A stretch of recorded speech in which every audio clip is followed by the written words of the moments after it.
वंदनीय संत समाज, सदगुरु कबीर का एक पद है,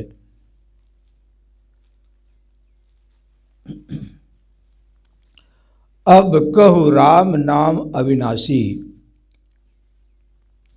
हरि छोड़ जियरा कतहु न जासी। जहाँ जाहु तहाँ होहु पतंगा, अब जन जरऊ समुझ विष संगा। राम नाम लो लाय सुलीन्हा, भृंगी कीट समुझ मन दीन्हा। भव अस गरुआ दुख के भारी, करु जिय जतन जो देखु विचारी। मन की बात है लहर विकारा, ते नहीं सूझे वार न पारा। इच्छा करि भव सागर, जामे बोहित राम आधार। कहीं कबीर हरि शरण गहु, गोखुर बछ विस्तार।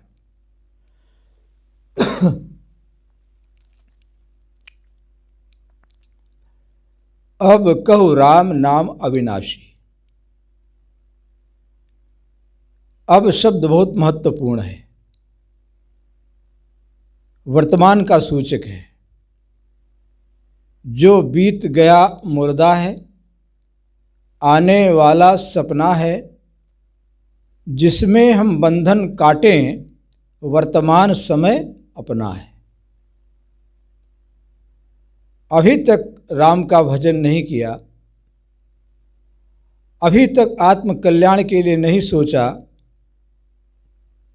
या किया भी तो जैसा लक्ष्य है पूर्ण शांति पूर्ण कल्याण का वो प्राप्त नहीं किया है, तो अब सावधान हो जा। ये सुनहला अवसर फिर बार बार नहीं आएगा। समय और लहरें किसी का इंतजार नहीं करते हैं। Time and tide wait for none. जो नदी का जल बह गया वो लौट करके फिर आने वाला नहीं है। जीवन का जो समय बीत गया वो लौट करके आने वाला नहीं है। और भविष्य में भी ये जीवन रहेगा, श्वास चलेगी, कुछ ठिकाना नहीं है। इसलिए वर्तमान का समय सुंदर है। कितनों की योजनाएं कल के मरुस्थल में सूख गई, कितने रोते और पछताते रह गए। कल काल का ही दूसरा नाम है, टुमारो नेवर कम्स। कल किसने देखा है? सदा आज ही रहता है, सदा वर्तमान ही रहता है। सारा वर्तमान भूत होता जाता है और भविष्य वर्तमान होता जाता है। दोनों पकड़ में नहीं आते। पकड़ में आने वाला हमारा वर्तमान समय ही है, वर्तमान जीवन है। जो वर्तमान में हमें सद्गुरु या संत जन मिले हुए हैं, उन्हीं से हमारा कल्याण होगा। उन्हीं की शरण में रह करके हम कल्याण मार्ग में आगे बढ़ सकते हैं, लक्ष्य को प्राप्त कर सकते हैं। दूसरा कोई रास्ता नहीं है। संसार में पद, प्रतिष्ठा, अधिकार, पूजा, ये सब जगह मिल जाते हैं, लेकिन जिन सद्गुणों को अपनाने से कल्याण होता है, उस सद्गुण का उपदेश, उसकी रहनी, उसकी गहनी विवेकवान संतों के मध्य में ही मिलती है। और ये सब साज हमें मिला हुआ है। मानव शरीर, सद्गुरु का दर्शन, मिलन, सेवा और आज का जो सत्संग बोध प्राप्त है, बस इसमें सावधान रहना है। इसमें राम का भजन करना है। राम क्या है? हमारी आत्मा ही राम है। रमन्ते योगिनो अस्मन् इति रामः। जिसमें योगी जन रमण करते हैं वही राम है। राम ही प्यारा होना चाहिए। राम से बढ़ करके संसार में कुछ नहीं है। एक बार मैं सफ़र में था, तो एक मुसलमान भाई बैठे थे। जाति कहा जाता है, हिंदू, मुसलमान, ईसाई, यहूदी, मनुष्य तो मनुष्य है। तो ऐसे कुछ चर्चा चल पड़ी खुदा राम रहीम पर। तो कह अपना अपना विचार है। मैंने कहा राम को तो सभी मानते हैं, राम को तो हिंदू मुसलमान ईसाई यहूदी कोई भी मानते हैं, बिना राम के काम नहीं बन सकता है। कहिए कैसे? हम खुदा को मानते हैं, अल्लाह को मानते हैं। तो हमने कहा जब आप थक करके बाहर से अपने घर में आते हैं तो आप आराम चाहते हैं कि तकलीफ चाहते हैं? कहीं आराम चाहते हैं, सभी लोग आराम चाहते हैं। तो मैंने कहा थोड़ा ठहर के विचार कीजिए। आराम आ जाता है राम जब तब मिलता है आराम, बिना राम के आए आराम नहीं मिलता है। तो हंसने लगे। कहने का अर्थ यह है कि राम बड़ा प्यारा शब्द है, कहीं भी लगा लो। अपने राम से काम है, किसी से मतलब नहीं, अपने राम से काम है, मतलब तो रखना पड़ेगा। व्यवहार है, समाज है, परिवार है। तो इसलिए राम बहुत प्यारा शब्द है। वह आध्यात्मिक जगत में भी प्यारा है और बाह्य जगत में भी प्यारा है। हम आध्यात्म के क्षेत्र में कल्याण मार्ग में आ गए हैं। यहाँ हमें राम से ही काम है, राम में ही रमना है। सारी क्रियाएं राम के लिए हों, यानी रमण, कल्याण के लिए, सुख के लिए, अपने आप में रमने के लिए ही सारी क्रियाएं हमारी होनी चाहिए। तो अब कहो राम नाम अविनाशी, क्योंकि राम अविनाशी है। संसार की सारी चीज़ें विनाशी हैं, सब मर जाए पे हम नहीं मरबे। शरीर मरेगा, विनाश होगा, लेकिन जिसमें रहने वाला चेतन साक्षी है, जो अस्तित्व है, जो सत्ता है, वो सदा रहेगी। क्योंकि जिसका अस्तित्व होता है वो कभी असत में नहीं जाता है। नास्तो विदते भाव, ना भाव विदते सत। जो सच है वो सच रहेगा, जो झूठ है वो झूठ रहेगा। अपनी आत्मा ही सत्य है, अपना राम ही सत्य है। साहब कहते हैं अब कहु राम नाम अविनाशी। यहाँ कहु का अर्थ उसमें रमना है, केवल कहना नहीं। अगर ऐसा होता तो साहब क्यों कहते कि राम की कहे जगत गत पावे, खाण कहे मुख मीठा। राम राम कहने से राम मिल जाए तो खाण खाण कहने से मुख मीठा हो जाना चाहिए। और अग्नि अग्नि कहने से पैर गर्म हो जाना चाहिए, तब जल जल कहने से प्यास बुझ जानी चाहिए, धन धन कहने से धन मिल जाना चाहिए। तो इसलिए केवल कहने से काम नहीं बनता। राम ऐसा कहा जाता है जिस तत्व के लिए उसमें रमना है, ये कहने का अर्थ है। अब कहु राम नाम अविनाशी, हरि छोड़ जियरा कतहु न जासी। हरि, दो प्रकार के हरि होते हैं। एक ईश्वर का सगुण रूप माना गया, विष्णु कृष्ण राम सब हरि के रूप माने गए। भगवान ईश्वर परमात्मा के लिए कहा गया। लेकिन कल्पना से दूर हट करके हम देखें तो जो सगुण साकार हरि हैं वे सब जीती जागती मूर्तियां हैं, सभी प्राणी हैं।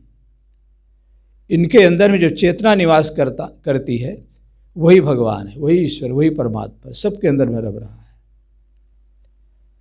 निर्गुण हरि सबके अंदर में है और वह सगुण रूप में जिन सद्गुरु के शरण में रह करके हमारा कल्याण होता है, भवबंध छूटता है, वे सद्गुरु ही साकार सगुण हरि हैं। इसलिए सगुण हरि और निर्गुण इन दोनों की आवश्यकता है। अपने निर्गुण हरि, अपने आत्म स्वरूप का ही बोध कराते हैं गुरुदेव, संतजन। हमें पता ही नहीं था अगर सद्गुरु न मिले होते। इसलिए सद्गुरु साक्षात हरि के रूप हैं। गुरु की शरण में रह करके ही जीव का कल्याण होगा। गुरु की शरण यानी गुरु की आज्ञा, शरीर नहीं रहता है। उन्होंने जो उपदेश किया है, शिक्षा दी है, वही वास्तव में हमें जीवन भर काम देगा। अत्ता ही यत्नो नाथो, अत्ता ही यत्नो गति। आत्मा ही आत्मा का गुरु है, आत्मा ही आत्मा का स्वामी है। साहब कहते हो हजूर ठाड़ कहो तो खुद हुजूर है, तो अपने आप को पहचान। हुजूर तेरा स्वरूप ही है, तेरे अंदर में गुरु बैठा है, तू बाहर ढूंढता है। अब कहु राम नाम अविनाशी, हरि छोड़ जियरा कतहु न जासी। जहाँ जाहु तहाँ हो पतंगा, अब जन जरो समुझ विसंगा। साहब कहते जहाँ कहीं भी संसार में पंच विषयों में आसक्त होगे, उसमें सुख मानोगे, वहाँ पतंगे के समान जल जाओगे। पंच विषय जलत पतंगी अज्ञवश, मीन मांस के लोभ, जान बूझ हम विषय सो विस्मय कर यह मोह। अली पतंग गज मीन मृग, इनके एक ही आँच, कहाँ ही कबीर ताकि कौन गति जाके पीछे पाँच। एक विषय ही व्यक्ति के विनाश के लिए बहुत पर्याप्त है, उसमें आसक्त हो गया, उसी में जीवन नष्ट कर देता है। पंच विषयों में जो आसक्त होगा उसकी क्या दशा होगी कहा नहीं जा सकता। और अब तक इन विषय वासनाओं में हम जले हैं। साहब कहते हैं अब जन जरह समुझ विसंगा। एक कल्याणार्थियों, अब जन जरो, जन यानी न जरो, मत जलो, इनमें विष समझ करके। विष कुंभम पयो मुखम, दूध भरा घट हो, घी भरा, उसके ऊपरी भाग में अंदर विष भरा हो और ऊपरी भाग में दूध या घी हो। दूध घी नहीं हो सकता गाढ़ा गाढ़ा। ऐसे विष कुंभम पयो मुखम, अंतर मलिन विषय वश, मन तन पावन करी पखारे, मरे न उरग अतेन अनेक जतन बल्मीक विविध विधि मारे। जैसे अंदर विषय वासना का विष भरा हुआ है और बाहर से हम उसको नष्ट करना चाहते हैं, कैसे नष्ट होगा जब तक मन शुद्ध नहीं होगा। बाबी को पीटने सर्प नहीं मरता है। इसलिए साहब कहते हैं अभी तक जले हो, जला, गुरुदेव जी कहते हैं जला आज तक पर न अब से जलूंगा, जहाँ से छुटा हूँ वहीं पर मिलूंगा। बहुत जले हैं संसार में, शरीर धारण करके विषयों में जले हैं, काम में, क्रोध में, लोभ में, मोह में, इसी जीवन में चारों तरफ आग लगी हुई। ई जग जरते देखिया अपनी अपनी आग, ऐसा कोई ना मिला जासो रहिए लाग। बाहर से कोई आग नहीं लगाता है, हमारे अंतःकरण के विकारों की ही अग्नि है। नर हरि लाग दो विकार बिन ईंधन, बाहर से दिखाई नहीं देती आग। लोग कहते हैं कि क्या करें, गुस्सा आ गया, मन में तो नहीं था। अगर मन में नहीं था तो आया कैसे? कुएं में बाल्टी डालोगे जल होगा तभी तो आएगा। लोगों का व्यवहार हमारे अंदर जमा क्रोध विष या अनेक प्रकार के विषयों का विष निकाल लेता है पहले से, उसी को मारना है। साहब कहते हैं कि अब जन जरऊ समुझ विसंगा। अब शब्द का महत्वपूर्ण, साहब ने पहले कहा अब कहु राम नाम अविनाशी, यहाँ कहते हैं कि अब जन जरऊ समुझ विसंगा। पूर्व का स्मरण नहीं करना है। पूर्व में क्या हुआ? पूर्व में बहुत से लोग गलत होते हैं।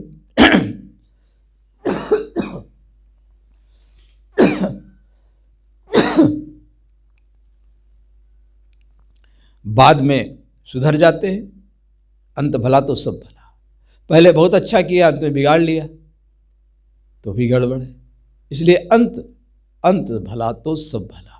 अंतिम विजय विराग का डंका बजाइए। जीवन का अंत हर समय समझना चाहिए। वैराग का डंका बजाओ। युद्ध क्षेत्र है, दुर्गुणों से लड़ना है। जब डंका बज जाता तो युद्ध छिड़ जाता है। ऐसे वैराग का डंका बजता रहेगा तो दुर्गुण आएंगे नहीं, डरेंगे। तो साहब कहते हैं कि अब कहु राम नाम अविनाशी, हरि छोड़ जियरा कतहु न जासी।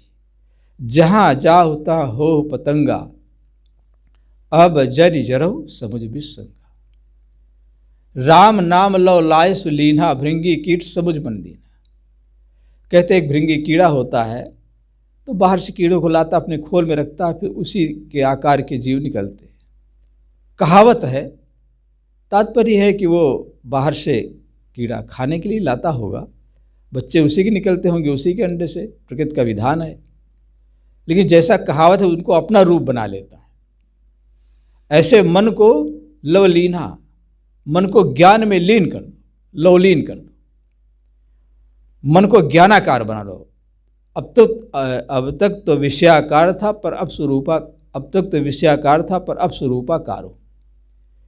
मन को ज्ञानाकार दो, ज्ञान का आकार दे दो, वैराग का आकार दे दो, सद्गुणों का आकार दे दो। तो राम नाम लो लायस लीना वो तभी होगा जब राम में रमण की भावना होगी, इच्छा होगी, पुरुषार्थ उसी के लिए होगा। तो मन ज्ञान में लीन हो जाएगा, राम में लीन हो जाएगा। राम नाम लो लीना, भृंगी कीट समुझ मन दीना। भाव अस गरुआ दुख के भारी, ये सारा संसार अनविचार रमणीय, सदा संसार भयंकर भारी। भारी बोझा होता है तो लेकर हम चल नहीं पाते हैं। तो इसी प्रकार से भाव अस गरुआ, ये सारा संसार, संसार के विषय, प्राणी पदार्थ, प्रतिष्ठा जो भी प्राप्त है, स्वरूप के बाद सारा विषय जान। तो ये जो कुछ भी मिला हुआ है, ये सब इस जीव को भार रूप है, देह को ढो रहा है। मजबूरी में प्रारब्ध का भोगना पड़ता है, करना पड़ता है, क्योंकि इससे कल्याण भी होना है। लेकिन ये भार कब तक जीव ढोता रहेगा? जन्म जन्मांतर तक, जब तक ये विषय वासनाओं को अपने आप में समाहित किए रहेगा। भार उतारने के लिए सद्गुरु मिले हैं, और ये जीवन मिला हुआ है। जिस क्षेत्र में हम आए हैं, इसी के लिए आए हैं कि संसार का जो भार था है, ये फिर न बने। भव अस गरुआ दुख के भारी, क्योंकि भारी दुख है। बहुत दुख की खानी तब बची हो जब राम ही जानी। साहब बार बार राम के लिए कहते। दुख की खानी तो है, लेकिन उपाय है, ऐसा नहीं कि दुख की खानी है तो उसी में डूब जाओगे। राम ही जानिए, राम तत्व को, अपने आत्म तत्व को जब जानोगे, पहचानोगे, उसमें रमोगे। ध्यान, चिंतन, साधना, सत्संग, पुरुषार्थ, सद्व्यवहार, सद्गुणों का आचरण करके। तो भव अस गरुआ दुख के भारी, कर जिए जतन जो देख विचारी। ऐसे नहीं हो जाएगा। साहब कहते हैं कर जिए जतन जो देख विचारी। विचारो, हर जगह विचार की आवश्यकता है। बिना विचारे जो करे सो पाछे पछताए। व्यवहार में विचार की आवश्यकता है, अध्यात्म के क्षेत्र में विचार की आवश्यकता है। ईश्वर, देवी, देवता, कल्पना, स्वर्ग, नरक, न मालूम मनुष्य विचार नहीं करता और मानता चला जा रहा है। तो खानी और वाणी दोनों जगह, हर जगह विचार करना है। भव अस गरुआ दुख के भारी, कर जे जतन जो देख विचारी। जतन, जतन बिन मृगन खेत उजारा। जतन यानी यत्न, प्रयत्न, पुरुषार्थ। और यत्न का मतलब धीरे धीरे यत्न करके, धीरे धीरे ही सब काम होता है। धीरे धीरे रे मना, धीरे सब कुछ हो। माली सींचे 100 घड़ा, ऋतुवाय फल हो। धैर्य की आवश्यकता है। बिना धैर्य के कोई कार्य नहीं होता, संसार का और परमार्थ का। एक दिन में नहीं होता। धैर्य तो रखना ही पड़ेगा। कोई कहीं पर गर्भिणी बच्चा जब ही जनने लगी, कोई कहीं पर गर्भिणी बच्चा जब ही जनने लगी, पीड़ा हुई अति जोर से, तब हाय हाय करने लगी। बोली पड़ोसिन धैर्य धर, बहना रुदन अब क्यों करे। जब ओखली में सिर दिया तब मूसलों से क्या डरे। संसार बसा है तो पीड़ा तो झेलनी पड़ेगी। गर्भवास का दुख, जन्म, मृत्यु, जरा, व्याधि, दुख दोषानुदर्शनम। जन्म दुख है, मृत्यु दुख है। माँ को पीड़ा होती है तो क्या संतान जो जन्म लेता है बच्चा, उससे पीड़ा नहीं होती? व्यक्त नहीं कर सकता है। जन्मते ही क्यों रोता है? माँ से संबंध हट जाता है, कट जाता है, नाला काट दिया जाता है। अब श्वास बाहर से लेना है। हवा तीर के समान चुभती है, वो अपनी वेदना से रोता है। लेकिन लोग तो खुशियाँ मनाते हैं, बच्चा जन्म लिया। इसलिए सारा संसार दुखों का घर है। और इस दुखों के घर से, दुखों से तभी छूटा जा सकता है जब हमारे जीवन में कल्याण पथ में धैर्य हो। डिगे नहीं। कर जिय जतन जो देख विचारी, मन की बात है लहर विकारा, ते नहीं सूझे वार न पारा। मन में अनेक विचार उठते हैं, लहरें उठती हैं। मन शायर मनसा लहर, बूढ़े बहुत अचेत। कहाँ ही कबीर ते बाँची है जाके हृदय विवेक। इस सागर में तरंगे तो उठती रहेंगी, लेकिन इन तरंगों में मिलना नहीं, कूदना नहीं है, डूबना नहीं है संकल्पों में, गलत संकल्पों में। तो मन की बात है लहर विकारा, मन तो विकार की ओर जाता है। जैसे पानी को ऊपर चढ़ाने के लिए मोटर लगाना पड़ता है, ऐसे ज्ञान की मशीन, सत्संग, विवेक, विचार की मशीन, ध्यान, चिंतन, समाधि की मशीन लगाना पड़ता है इसको ऊपर उठाने के लिए। तो मन की बात है लहर विकारा, ते नहीं सूझे वार न पारा। लहरों में साफ साफ नहीं दिखाई देता। केवल समुद्र की बात नहीं, नदी की बात, तालाब में कहीं भी लहरें उठती है, चाहे पत्थर मार करके, चाहे जब लहरें शांत होती हैं तब उसमें नीचे पड़ा हुआ पदार्थ भी दिखाई देता है, स्पष्ट होता है। तो लहरें जब शांत हो जाती हैं, मन के विकार शांत हो जाते हैं, तब आत्मदर्शन होता है। मन की बात है लहर विकारा, ते नहीं सूझे वार न पारा। इच्छा करि भवसागर, भवसागर कहीं अलग नहीं है। सागर तो अनेक हैं, बड़े बड़े सागर हैं। प्रशांत महासागर सबसे बड़ा सागर, तो भवसागर ये सारा संसार ही है। मन की बात है लहर विकारा, ते नहीं सूझे वार न पारा। इच्छा करि भवसागर, इच्छा करके, भोगों की इच्छा कर करके ये हम भवसागर बना लेते हैं, दुख का सागर बना लेते हैं। इच्छा करि भवसागर, जामे बोहित राम आधार। बोहित यानी जहाज, राम का आधार ही जहाज है उस पार करने के लिए। हम स्वयं खेकर पार नहीं कर पाते हैं, स्वयं क्षमता नहीं होती है, तभी तुम सद्गुरु की शरण में आते हैं।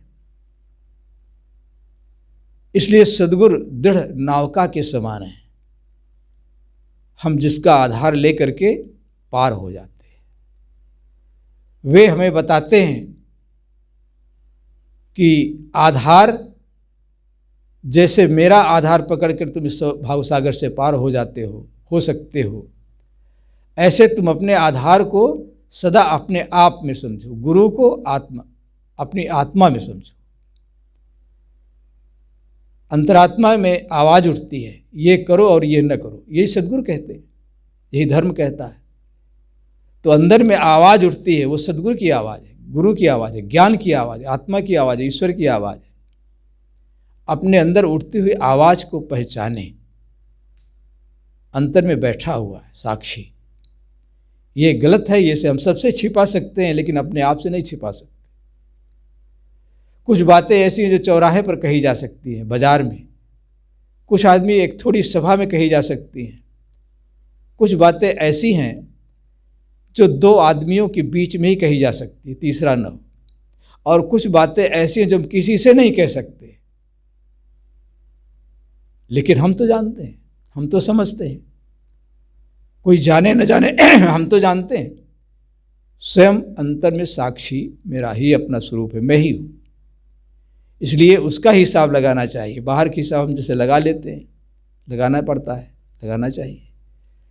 जैसे जीवन का भी हिसाब लगाना चाहिए। पहले जितना काम था, क्रोध था, लोभ था, मोह था, ईर्ष्या थी, द्वेष था, अहंकार था, अब कम हुआ है कि नहीं? अब कम हुआ। अगर कम हुआ है तो सौदा लाभ का है। ये भी व्यापार है, ज्ञान का व्यापार। हम लोग ज्ञान के व्यापारी हैं। सदैव हिसाब लगाना चाहिए, और हिसाब हमारा लाभ की ओर। सब लोग लाभ के लिए करते हैं, और सबसे बड़ा लाभ क्या है? आत्मकल्याण। इससे बड़ा लाभ कुछ नहीं है। तो साहब कहते हैं, भव अस गरुआ दुख के भारी, कर जे जतन देख विचारी। मन की बात है लहर विकारा, ते नहीं सूझे वार न पारा। इच्छा करि भवसागर, जामे बोहित राम आधार। कहीं कबीर हरि शरण गौ, गोखुर बछ विस्तार। साहब पुनः कहते, हरि शरण गौ। गुरुदेव की शरण और आत्मशरण, अपनी शरण में जाओ। बुद्धम शरणम गच्छामि, बुद्ध की शरण में जाओ। हरि की शरण क्या है? ज्ञानी सद्गुरु संतों की शरण। एक गुरु की, एक ही गुरु नहीं, एक ही संत नहीं, संत समाज सदा सुखदाई। इन संतों के बीच में ही हमें शांति प्राप्त होगी, कहीं बाहर से नहीं। और ये साज आज मिला हुआ है। सद्गुरु और संतों की शरण में हम आए हुए हैं। शरीर सदैव सबके एक साथ चिपके नहीं रहते, अलग अलग होते हैं। सोते समय ही पास में कोई सोया पता नहीं चलता है। इसलिए शरीर से हम सब किसी को साथ में नहीं रह सकते सदा। हम अपने साथ रह सकते हैं, अपने को नहीं छोड़ सकते। और जैसे मैं अपने को नहीं छोड़ सकता हूँ, मेरा अपना प्यारा है, आत्मस्वरूप प्यारा है, ऐसे सबके अंदर रमने वाला राम वो भी प्यारा है। सभी जीवों में वो प्यारा बैठा हुआ है, प्रिय। वही सबसे बढ़ कर के प्रिय है, उसकी शरण में ही जाना है। उससे बढ़ कर के प्रिय कुछ भी नहीं। कहते हैं एक राजा की 6 रानियां थी। कई बार उदाहरण सुने होंगे।